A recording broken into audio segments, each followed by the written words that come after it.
सो इस लेक्चर में हमें देखना है यूरिया साइकिल। यूरिया साइकिल में हमें क्या देखना है कि यूरिया का सिंथेसिस कैसे होता है। अगर इसके लोकेशन के बारे में अगर देखा जाए तो यूरिया सिंथेसिस ये लीवर में होता है। और ये जो यूरिया साइकिल है वो हैंस क्रेब इन्होंने इन्वेंट की थी, मीन्स इनका भी पार्टिसिपेशन था यूरिया साइकिल इन्वेंट करने के वास्ते। देन हम यूरिया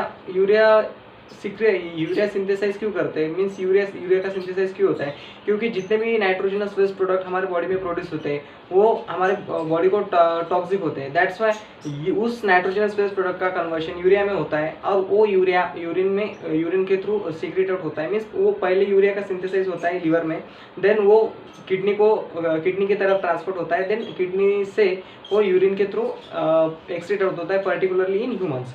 नाउ यूरिया का हमें सिंथेसिस देखना है। नाउ सपोज यूरिया का सिंथेसिस हमने बताया कि लीवर में, लेकिन लीवर में पर्टिकुलरली कहा, लीवर में ये जो लीवर मीन्स यूरिया का सिंथेसिस 5 स्टेप्स में होता है और इसमें के जो पहले 2 स्टेप्स है, पहले 2 स्टेप्स ये माइटोकॉन्ड्रियल मैट्रिक्स में होते हैं, देन आगे के 3 स्टेप्स ये साइटोसोल में कंप्लीट होते हैं। नाउ अगर यूरिया का हमने अगर स्ट्रक्चर देखा तो यूरिया के पास 2 अमीनो ग्रुप होते हैं,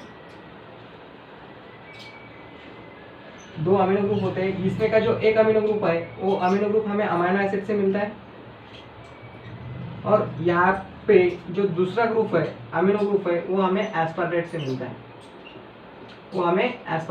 है, means is the basic structure of urea where one amino group is derived from the amino acid and another amino acid that is derived from the aspartate।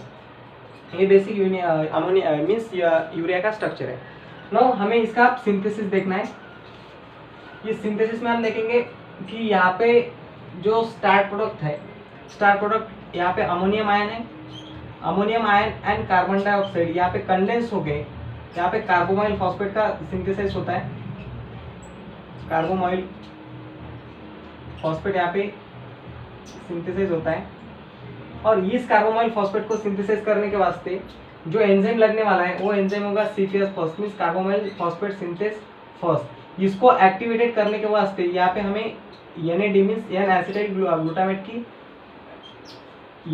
NAG means N acetyl glutamate जो एक allosteric enzyme है, ये enzyme इस CFS first को activate करेगा और यहाँ पे ये CFS फर्स्ट इस रिएक्शन को कैटालाइज करने के बाद हमें कार्बोमाइल फॉस्फेट मिलेगा। नाउ यहाँ पे 2 ATP यूटिलाइज होंगे, और इसका कन्वर्शन हमें 2 ADP प्लस इनऑर्गेनिक फॉस्फेट में हमें इस ATP का conversion ADP and inorganic phosphate में इसका कन्वर्शन होगा। मीन्स हमने क्या देखा कि NH4 positive ion, NH4 ion and carbon dioxide combine होके हमें कार्बोमाइल फॉस्फेट यहाँ पे मिलेगा। नाउ इस रिएक्शन को कैटालाइज करने के वास्ते कार्बोमाइल फॉस्फेट सिंथेस फर्स्ट ये एंजाइम इस रिएक्शन को कैटालाइज करेगा और एन एसिटाइल ग्लूटामेट ये जो एक एलोस्टेरिक एंजाइम है ये इस कार्बोमाइल फॉस्फेट सिंथेस फर्स्ट को मीन्स बाइंड करने के बाद इसको हेल्प करेगा इस रिएक्शन को कैटालाइज करने के वास्ते। नाउ कार्बोमाइल फॉस्फेट की एक्टिविटी जो है वो एनर्जी पे डिपेंडेंट है, मीन्स एन एसिटाइल ग्लूटामेट पे, और ये एन एसिटाइल ग्लूटामेट के कॉन्सेंट्रेशन बताए, मीन्स कॉन्सेंट्रेशन भी यहाँ पे मैटर करेगा। इस एन एसिटाइल ग्लूटामेट का कॉन्सेंट्रेशन तब बढ़ेगा जब हमारे बॉडी में आर्जिनिन का कॉन्सेंट्रेशन ज़्यादा होगा। जब भी हम प्रोटीन रिच मिल्क खाएंगे तब इन दैट केस आर्जिनिन का कॉन्सेंट्रेशन ज़्यादा होगा और वो एन एसिटाइल ग्लूटामेट ज़्यादातर कॉन्सेंट्रेशन में यहाँ पे प्रोड्यूस होगा और इस रिएक्शन को कैटालाइज करेगा। मीन्स यूरिया का सिंथेसिस जब हम प्रोटीन रिच मिल्क ज़्यादा खाते हैं तब यूरिया हमारे बॉडी में ज़्यादा सीक्रेट आउट होता है। नाउ यहाँ पे कार्बोमाइल फॉस्फेट जनरेट हुआ। नाउ इस कार्बोमाइल फॉस्फेट के साथ ऑर्निथिन कंडेंस होगा, इस कार्बोमाइल फॉस्फेट के साथ ऑर्निथिन कंडेंस होगा और यहाँ पे साइट्रोयूलिन हमें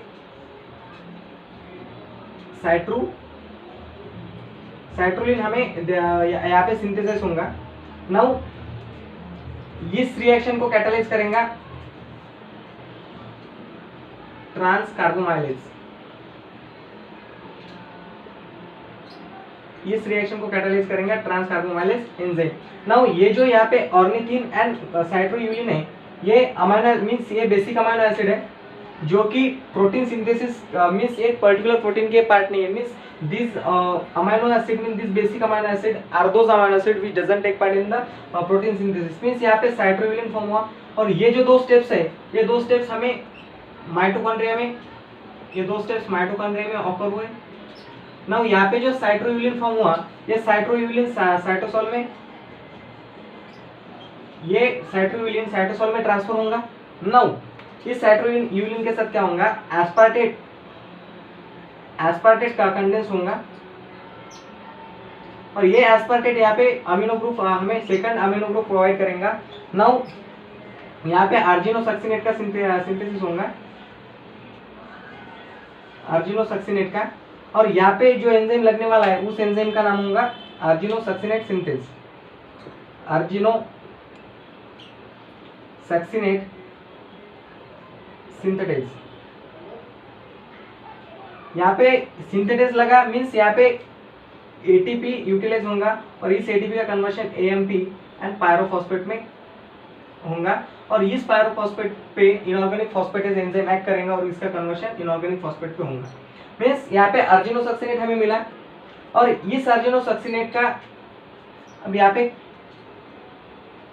क्लीवेज होगा। मीन्स यहाँ पे एस्पार्टेट ने सेकंड अमीनो ग्रुप हमें प्रोवाइड किया और इस आर्जिनोसक्सिनेट का आर्जिनोसक्सिनेस से इसका क्लीवेज होगा। मीन्स यहाँ पे आर्जिनोसक्सिनेस एंजाइम इस रिएक्शन को कैटालाइज करेगा और इस आर्जिनोसक्सिनेट का कन्वर्शन हमें fumarate and second one is